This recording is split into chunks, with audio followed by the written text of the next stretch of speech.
नमस्कार, मी प्रणाली भोसले. माझे कोकणच्या बातमीपत्रात आपल्या सर्वांचं मनपूर्वक स्वागत करते. बातमीपत्राला सुरुवात करण्याआधी पाहूयात हेडलाईन्स.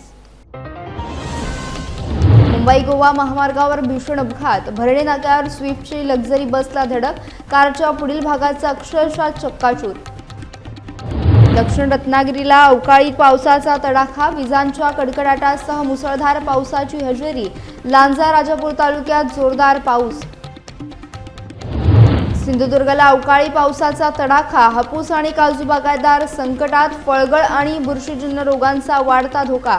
आंब्याचे दर घसरले. बाजारपेठ मंदावली. आणि अवकाळीमुळे आंबा काजू बागांचे मोठे नुकसान.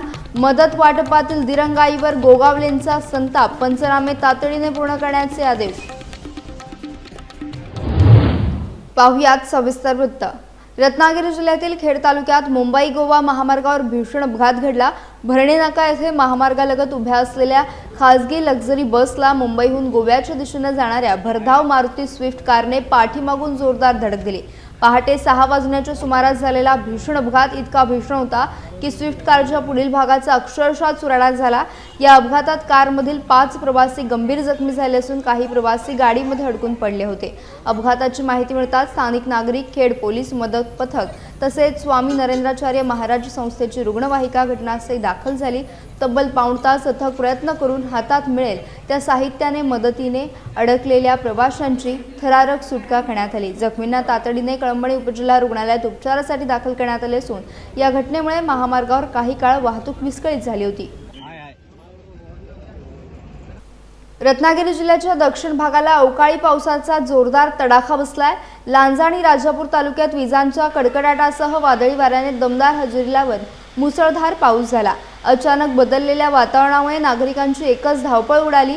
हवामान विभागाने दुपारनंतर अवकाळी पावसाचा इशारा दिला होता आणि तो अंदाज अक्षरशः खरा ठरला. अनेक ठिकाणी वेगवान वाऱ्यामुळे झाडे डोलू लागली तर काही भागात वीज पुरवठा देखील खंडित झाल्याची माहिती समोर आली आहे. विशेषतः आंबा उत्पादक शेतकऱ्यांना अवकाळी पावसाचा मोठा फटका बसला असून वेगवान वाऱ्यामुळे आंबा पिकांचे नुकसान झाल्याची प्राथमिक माहिती मिळत आहे. दरम्यान हवामान विभागाने आजही जिल्ह्यात अवकाळी पाऊस आणि मेघगर्जनेसह वादळी वाऱ्याचा इशारा दिला असून नागरिकांनी सतर्क राहण्याचे आवाहन करण्यात आले आहे. सिंधुदुर्ग जिल्ह्यासह कणकवली परिसरात काल सायंकाळी झालेल्या अवकाळी पावसाने बागायतदारांचे मोठे नुकसान झाले. विजांच्या कडकडाटासह झालेल्या पावसामुळे ऐन हंगामाच्या शेवटच्या टप्प्यात आलेला हापूस आणि काजू संकटात सापडलाय. एकीकडे वाढत्या उकाड्यामुळे नागरिकांना दिलासा मिळाला असला तरी बळीराजाच्या डोळ्यात मात्र पाणी आलंय. या अवकाळी पावसामुळे आंबा आणि काजू बागांमध्ये मोठ्या प्रमाणात फळगळ झाली असून बुरशीजन्य रोगांचा धोका वाढलाय. ओलसर हवेमुळे फळमाशीचा प्रादुर्भाव वाढण्याची भीती देखील व्यक्त केली जाते. तयार होत असलेल्या आंब्यावर काळे डाग पडत असल्याने व्यापारी आणि ग्राहक खरेदीकडे पाठ फिरवत आहेत. परिणामी बाजारात आंब्याचे दरही मोठ्या प्रमाणात घसरलेत. सध्या पायरी आंबा 200 रुपये डझन तर हापूस आंबा 250 ते 350 रुपये डझन दरानं विकला जात असला तरी बाजारात मंदीचं वातावरण आहे. वर्षभर मेहनत घेऊन उभे केलेले पीक डोळ्यात देखत खराब होत असल्याने बागायतदार हवालदिल झालेत. नुकसानग्रस्त भागांचे तातडीने पंचनामे करून शेतकऱ्यांना मदत द्यावी अशी मागणी आता जोर धरू लागली आहे. आंबा लवकर संपुष्टात येईल कसं, आता जून झालेलं फळ आहे. पाऊस पडल्यामुळे अजून जोर लागेल त्याला.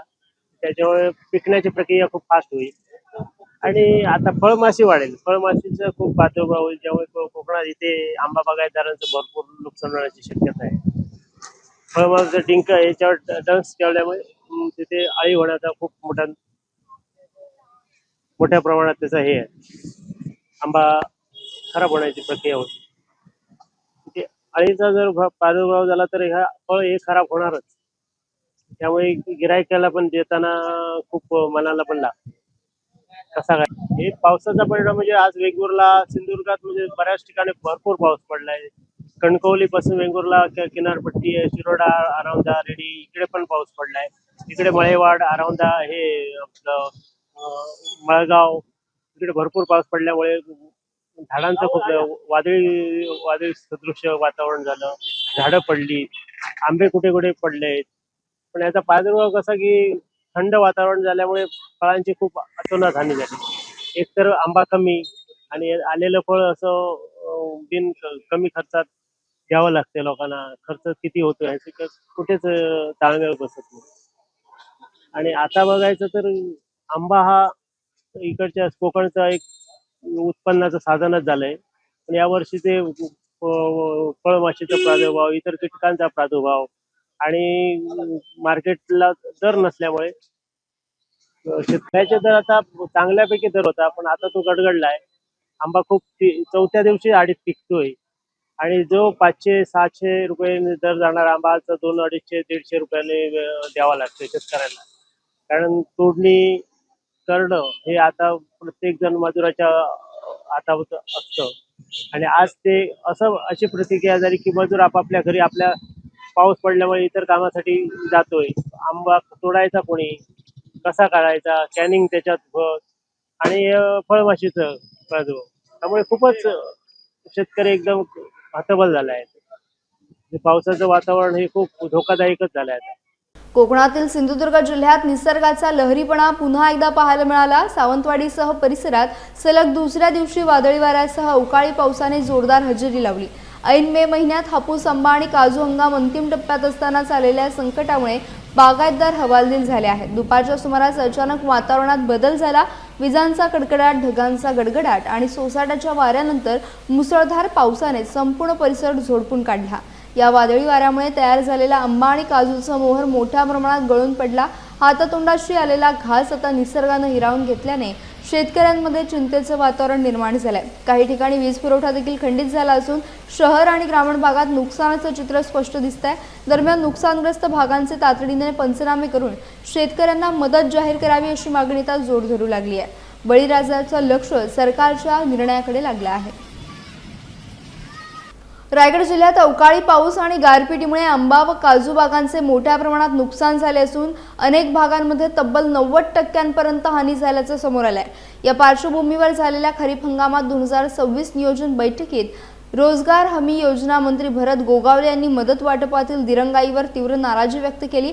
मंत्री गोगावले यांनी सर्व तालुक्यांमध्ये तातडीने पंचनामे पूर्ण करण्याचे आदेश देत शेतकऱ्यांना वेळेत मदत मिळाली पाहिजे असे स्पष्ट केले.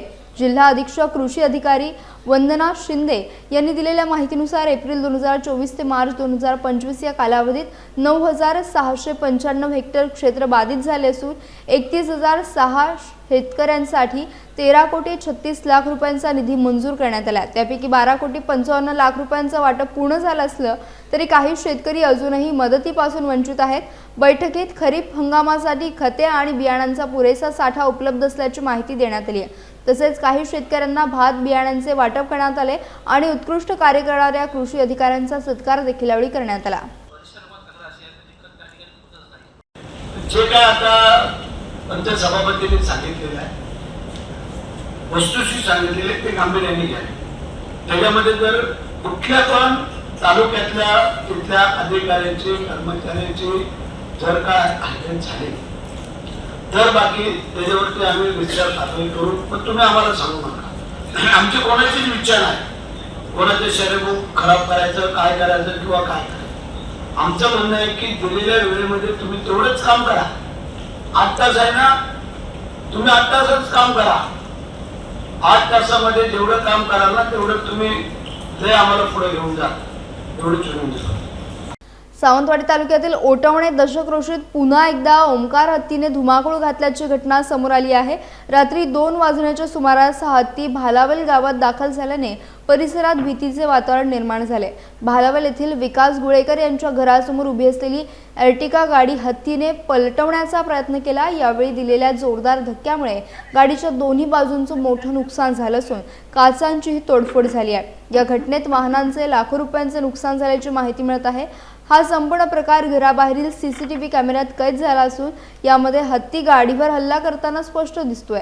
सुदैवाने या घटनेत कोणतीही जीवितहानी झाली नाही. मात्र ओंकार हत्तीच्या सततच्या वावरामुळे ओटवणे दशक्रोशीत पुन्हा भीतीचं वातावरण निर्माण झालं असून वन विभागाने तातडीने उपाययोजना कराव्यात अशी मागणी त्या ग्रामस्थांकडून केली जाते आहे. महाड तालुक्याच्या राजकारणात मोठी घडामोड घडली असून राष्ट्रवादी काँग्रेसला मोठा धक्का बसलाय। खरवली ग्रामपंचायतचे विद्यमान सरपंच तथा राष्ट्रवादी काँग्रेसचे उपतालुका अध्यक्ष चेतन उर्फ बाबू महामुंडकर यांनी शिवसेनेत जाहीर प्रवेश केला। बिरवाडी येथे झालेल्या पक्षप्रवेश सोहळ्यात मंत्री भरत गोगावले यांचे सुपुत्र आणि जिल्हा परिषद सदस्य विकास गोगावले यांच्या उपस्थितीत महामुंडकर यांनी शिवबंधन बांधलंय। या पक्षप्रवेशामुळे महाड तालुक्यात राजकीय चर्चांना उधाण आलं आहे। गेल्या काही महिन्यांपासून मंत्री भरत गोगावले राष्ट्रवादी काँग्रेसला सातत्यानं धक्के देत असल्याची चर्चा राजकीय वर्तुळात रंगतीये। विशेषतः राष्ट्रवादी काँग्रेसचे प्रदेशाध्यक्ष सुनील तटकरे यांच्या गटाला हा आणखीन एक मोठा धक्का मानला जातोय। दरम्यान आगामी काळात इतर पक्षातील अनेक पदाधिकारी आणि कार्यकर्ते देखील शिवसेनेत प्रवेश करण्याच्या तयारीत असल्याची चर्चा सुरू असून महाडच्या राजकारणात शिवसेनेची ताकद वाढताना पाहायला मिळते। खेड शहरातील तटकरे सभागृह येथे छत्रपती शिवाजी महाराज महाराजोत्सव समाधान शिबिर उत्साहात पार पडले। सकाळी 10 वाजता सुरू झालेल्या शिबिराला नागरिकांनी मोठ्या प्रमाणात प्रतिसाद दिला। शिबिराचे उद्घाटन तहसीलदार सुधीर सोनावणे यांच्या हस्ते करण्यात आले। यावेळी जिल्हा परिषद सदस्य अजय बिरवटकर, नगराध्यक्ष माधवी बुटाला, उपनगराध्यक्ष सतीश चिकणे, स्वप्नील सैतवडेकर, प्रेमळ चिखले, आरिफ मुल्लाजी यांसह अनेक मान्यवर उपस्थित होते। या शिबिरामध्ये एकाच छताखाली डोमासाईल, जात उत्पन्न दाखले तसेच सातबारा यांसारख्या महत्त्वाच्या कागदपत्रांचे वितरण करण्यात आले। अनेक विद्यार्थ्यांनी आणि नागरिकांनी या उपक्रमाचा लाभ घेतला। यावेळी तहसीलदार सुधीर सोनावणे यांनी खेड तालुक्यात विविध ठिकाणी अशा शिबिरांचे आयोजन करण्यात आल्याचे सांगितलं। भविष्यातही नागरिकांच्या अडचणी सोडवण्यासाठी प्रशासन तत्पर राहील असे आश्वासन त्यांनी दिले। या शिबिराच्या यशस्वी आयोजनासाठी महसूल विभागातील अधिकारी आणि कर्मचाऱ्यांनी विशेष मेहनत घेतली। पेण शहरातील सार्वजनिक विद्यामंदिर येथे छत्रपती शिवाजी महाराज महाराजोत्सव समाधान शिबिर उत्साहात पार पडले। मुख्यमंत्री देवेंद्र फडणवीस आणि महसूल मंत्री चंद्रशेखर बावनकुळे यांच्या मार्गदर्शनाखाली राज्यभर राबवण्यात येणाऱ्या या अभियानाला नागरिकांचा उत्स्फूर्त प्रतिसाद मिळाला। या शिबिराचे उद्घाटन आमदार रविशेठ पाटील, माजी खासदार धैर्यशील पाटील आणि नगराध्यक्षा प्रीतम पाटील यांच्या उपस्थितीत करण्यात आले। यावेळी विविध विभागांचे अधिकारी, नगरसेवक आणि नागरिक मोठ्या संख्येने उपस्थित होते। यावेळी आमदार रविशेठ पाटील यांनी सर्वसामान्य जनतेच्या समस्या सोडवणारे हे गतिमान सरकार असल्याचं सांगितलं। पूर्वी एका दाखल्यासाठी नागरिकांना अनेक कार्यालयांच्या फेऱ्या माराव्या लागत असत, मात्र आता शासनाच्या या अभियानामुळे विविध दाखले सहज उपलब्ध होत असल्याचं त्यांनी नमूद केलंय। तहसीलदार तानाजी शेजाळ यांनी विद्यार्थ्यांना जातीचे आणि उत्पन्नाचे दाखले तातडीने उपलब्ध करून देण्यासाठी विशेष प्रयत्न सुरू असल्याचे सांगितले। शिबिरात नागरिकांना विविध जातीचे दाखले, उत्पन्न दाखले आणि सातबारा उतार्यांचे वितरण मान्यवरांच्या हस्ते करण्यात आले। कारण याच्यापूर्वी अनेक कार्यक्रम सरकारने घेतले असतील, परंतु असे कार्यक्रम आपल्याला बघायला पण मिळाले नाही। आपल्याला शासन आपल्या दारी प्रत्येक गोष्ट शेतकरी हा सातबारा काढताना किती अधिकारी असेल तर सरकार या बावनकुळे पद्धतीनं या ठिकाणी याला कुठल्याही टाकायचा दाखले लागायचे, जातीचे दाखले लागायचे, अनेक दाखले लागायचे। तहसीलदार ऑफिसमध्ये टाईम जायचा। राजस्व अभियान छत्रपती महाराजांच्या आपल्यासाठी महत्वाचा आहे। आम्हाला वनाकाचे पट्टे मिळाले होते, परंतु आम्हाला कुठली शासकीय योजना मिळत नव्हती। पण शासनाने आता नवीन जी आर आलाय ते KYC करायचे म्हणून। आमचे आता लोक आदिवासी बघायला गेले तर सगळे मोठ्या स्थलांतर बाहेर झालेले आहेत। त्याच्यामुळे आम्हाला तलाठी तात्यांनी कळवलं तर 2 दिवसात आम्हाला हे सगळे पूर्ण करायचे आहेत KYC। त्यासाठी आम्ही लगेच लोकांना कॉन्टॅक्ट करून इकडे कामाला गेले, लोकांना बोलवले आणि आता आमचे 2 दिवस झाले आमचे तात्यांचे आमचे शिबिर चालू आहेत आणि आतापर्यंत लोकांचा चांगला प्रतिसाद मिळतो। त्याचबरोबर त्यांचे आता हे कागदपत्र ऑनलाईन होतात, याचा आम्हाला खूप आनंद आहे। आणि त्याचबरोबर मी तालुक्यातील जवळपास आतापर्यंत 190 KYC पूर्ण झालेले आहेत आणि आम्ही एक संस्था म्हणून साखर संस्था आहे जी या आदिवासींच्या लोकांमध्ये काम करते आणि सगळं सहकार्य बघायला गेलं साखर संस्थेचं आहे। आणि शासन आपल्या दारी तरी देखील कॅम्प होतो, त्या कॅम्पवरचे ते होतात। कॅम्पमध्ये झालेले जे काही पत्र येतात, जे काही निवेदन येतात, पुढच्याच निवेदनामध्ये पकडतात। आता आम्ही साखर संस्थेला अशी एक स्वतंत्र मोहीम काढलेली ठरवलेली आहे। आम्ही आमच्या भागात पहिले कॅम्प घेणार, या कॅम्प पूर्वीची पूर्वतयारी अशा पद्धतीचं स्वरूप देऊन घेणार की जेणेकरून इथे व्यवस्थित नाही मिळालं। खेड तालुक्यातील ज्ञानदीप विद्या मंदिर भडगावने 10वीच्या निकालात पुन्हा एकदा राज्यभरात आपला दबदबा सिद्ध केला. प्रशालेतील अनुराग महादेव वाघमोडे याने तब्बल 100% गुण मिळवत राज्यात प्रथम क्रमांक पटकावला. ज्ञानदीप शिक्षण प्रसारक मंडळाच्या प्रशालेचे सलग 25व्या वर्षी 100% निकालाची परंपरा कायम राखली आहे. ऋषभ दिगंबर देवघरकर याने 99.60% गुणांसह राज्यात तृतीय, तर दिशा दिलीप मोहिते हिने 99.40% गुणांसह राज्यात चौथा क्रमांक मिळवला. प्रशालेतील 46 विद्यार्थ्यांपैकी तब्बल 28 विद्यार्थ्यांनी 90%पेक्षा अधिक गुण मिळवत उल्लेखनीय यश संपादन केले. सर्व विद्यार्थी प्रथम श्रेणीत उत्तीर्ण झालेत. मराठी, संस्कृत, गणित, विज्ञान आणि समाजशास्त्र विषयातही विद्यार्थ्यांनी विक्रमी गुणांची नोंद केली आहे. विद्यार्थ्यांच्या या उज्ज्वल यशाबद्दल संस्थेचे पदाधिकारी, शिक्षक वृंद आणि पालकांकडून अभिनंदनाचा वर्षाव होत आहे. रत्नागिरी जिल्ह्यातील गुहागर तालुक्यातील 10वीचा निकाल जाहीर झाला असून पाटपनाळे हायस्कूलच्या समृद्धी सुरेश आंबेकर हिने 99.20% गुण मिळवत तालुक्यात प्रथम क्रमांक पटकावला. समृद्धीच्या या घवघवीत यशामुळे पाटपनाळे हायस्कूलसह संपूर्ण गुहागर तालुक्यात आनंदाचं वातावरण निर्माण झालंय. सातत्यपूर्ण अभ्यास, शिक्षकांचे मार्गदर्शन आणि पालकांच्या पाठबळामुळे हे यश मिळाल्याची भावना समृद्धीने व्यक्त केली आहे. निकाल जाहीर होताच शाळेमध्ये विद्यार्थिनीचे अभिनंदन करण्यात आले. शिक्षक, पालक आणि ग्रामस्थांकडून समृद्धीवर शुभेच्छांचा वर्षाव होत आहे. गुहागर तालुक्याच्या शैक्षणिक परंपरेत भर घालणाऱ्या या यशामुळे इतर विद्यार्थ्यांना देखील प्रेरणा मिळत असून तालुक्याच्या शैक्षणिक क्षेत्रात पुन्हा एकदा मानाचा तुरा रोवला गेला आहे. शिवसेना नेते रामदासभाई कदम यांचे अत्यंत विश्वासू सहकारी नितीन जाधव यांचा 50वा वाढदिवस जामगे गावात मोठ्या उत्साहात साजरा करण्यात आला. सुवर्ण महोत्सवी वाढदिवसानिमित्त गावात आनंदाचं वातावरण पाहायला मिळालं. या विशेष कार्यक्रमात गावातील प्रतिष्ठित नागरिक, नातेवाईक, मित्रपरिवार आणि कुटुंबीय मोठ्या संख्येने उपस्थित होते. उपस्थितांनी नितीन जाधव यांना शुभेच्छा देत त्यांच्या सामाजिक आणि राजकीय कार्याचे कौतुक केले. अत्यंत प्रतिकूल परिस्थितीत आणि गरिबीतून संघर्ष करत नितीन जाधव यांनी स्वतःचे वेगळे स्थान निर्माण केले आहे. शिवसेना नेते रामदास कदम यांचे विश्वासू सहकारी आणि अंगरक्षक म्हणून खेड, दापोली आणि मंडणगड परिसरात त्यांची विशेष ओळख आहे. वाढदिवसानिमित्त विविध कार्यक्रमांचे आयोजन करण्यात आले होते.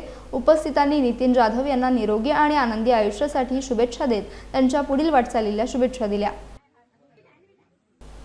यासह बातमीपत्रात वेळ झाली. इथेच थांबण्याची भेटूयात नवीन बातमीपत्रासह. तोपर्यंत तुम्ही कुठेही जाऊ नका. पाहत राहा फक्त माझे कोकण.